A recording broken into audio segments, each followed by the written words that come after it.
Hello बच्चों, welcome to our Improvement Academy. आज का हमारा साइंस का टॉपिक है मानव परिसंचरण तंत्र, जिसे इंग्लिश में क्या बोलते हैं, ह्यूमन सर्कुलेटरी सिस्टम। तो शुरू करते हैं। मानव परिसंचरण तंत्र कितने प्रकार का होता है? 2 प्रकार का। पहला खुला परिसंचरण तंत्र, दूसरा बंद परिसंचरण तंत्र। अब खुला परिसंचरण तंत्र कैसा होता है? जिसमें ब्लड नली में नहीं बहता, वो उसके जो अंदर के ऑर्गन्स होते हैं, जैसे आर्थ्रोपोडा है, सिफ्लेपोडा है, इनके जो आंतरिक ऑर्गन्स है बॉडी के, वो एक ऊतक द्रव या तरल द्रव में तैरते हुए दिखाई देते हैं, मतलब डूबे हुए रहते हैं, नली में नहीं बहता ब्लड। अब बंद परिसंचरण तंत्र क्या होता है? ऐसे जंतुओं में ब्लड जो होता है नली में बहता है इनके शरीर में। इसके एग्जाम्पल क्या हो गया?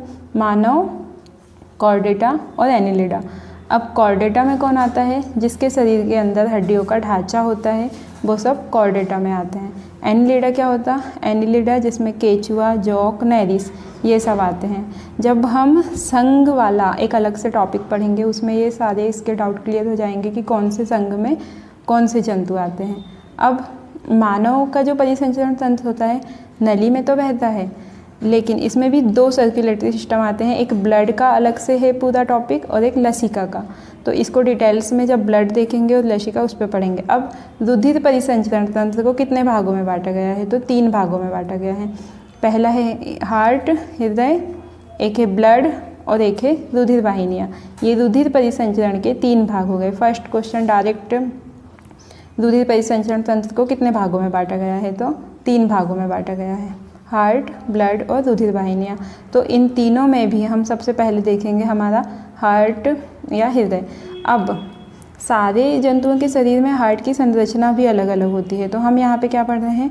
मानव हार्ट की संरचना। अब मानव के हृदय में कितने कक्ष होते हैं? तो 4 कक्ष होते हैं। अदर जंतुओं की बात करें तो मछली के हृदय में कितने होते हैं? 2 कक्ष होते हैं, और पक्षी में 4 होते हैं। ये सब आगे देखेंगे। अब मानव हार्ट की संरचना, तो मानव के हृदय में कितने कक्ष होते हैं? 4 कक्ष। इंग्लिश में क्या बोलेंगे? चैम्बर। मानव के हृदय में 4 चैम्बर होते हैं। ये जो चित्र में दिख रहे हैं 4 चैम्बर, 1 2 3 4। ये जो ऊपर वाले 2 हैं, इन्हें कहते हैं आलिंद। तो ये राइट साइड में है, इसलिए इसका नाम क्या हो गया? दायां आलिंद। इंग्लिश में एट्रियम, राइट एट्रियम। और ये लेफ्ट साइड है, इसलिए बायां आलिंद, तो लेफ्ट एट्रियम। ऐसे ही ये लेफ्ट निलय हो गया। निलय को इंग्लिश में वेंटिकम बोलते हैं, तो लेफ्ट वेंटिकम। और ये राइट निलय या राइट वेंटिकम। अब इसका ब्लड और इसका ब्लड आपस में मिक्स ना हो, इसलिए बीच में एक मोटी दीवार होती है। उस दीवार का नाम क्या है? सेप्टम। और यहाँ पे छोटी छोटी तंत्रिकाओं का जाल भी लगा होता है, जिसे पुरकिंजे फाइबर्स कहते हैं। आगे देखेंगे उसे। अब सबसे पहले ब्लड आलिंद में आया। आलिंद से वो कैसे निलय में जाएगा? किसके द्वारा जाएगा? तो यहाँ पे बॉल्व लगे होते हैं, 3 बॉल्व होते हैं, जिन्हें इंग्लिश में बोला जाता है ट्राइकस्पिड बॉल्व। हिंदी में इसके 2 नाम आते हैं, या तो त्रिकपाट या त्रिवलनी बॉल्व। ये कहाँ पे लगे होते हैं? दाएं आलिंद और दाएं निलय के बीच में। दाएं आलिंद और दाएं निलय के बीच में कौन से बॉल्व हो गए? ट्राइकस्पिड बॉल्व, जो संख्या में 3 होते हैं, इसलिए यहाँ ट्राई लगा हुआ है। अब जो वाया आलिंद और वाया निलय है, इसके बीच में कौन से बॉल्व होते हैं? 2 बॉल्व होते हैं। इसका नाम है बाइकस्पिड बॉल्व, या 2 हैं इसलिए यहाँ पे द्विकपाट या बाइकस्पिड बॉल्व। इसे ही बोला जाता है मिट्रल कपाट। ठीक है, ये क्वेश्चन पूछा हुआ है एग्जाम में कि मिट्रल कपाट कौन से कपाट को बोला जाता है? तो बाइकस्पिड बॉल्व को मिट्रल कपाट बोला जाता है। ओके। अब हार्ट की आगे की संरचना में हम और देख लेते हैं कि पुरकिंजे फाइबर्स कैसे लगे होते हैं। तो ये जो एक धागे जैसी तंत्रिकाओं की संरचना है, तो ये हार्ट में पाई जाती है, इसलिए इसका नाम यहाँ पे पुरकिंजे फाइबर है।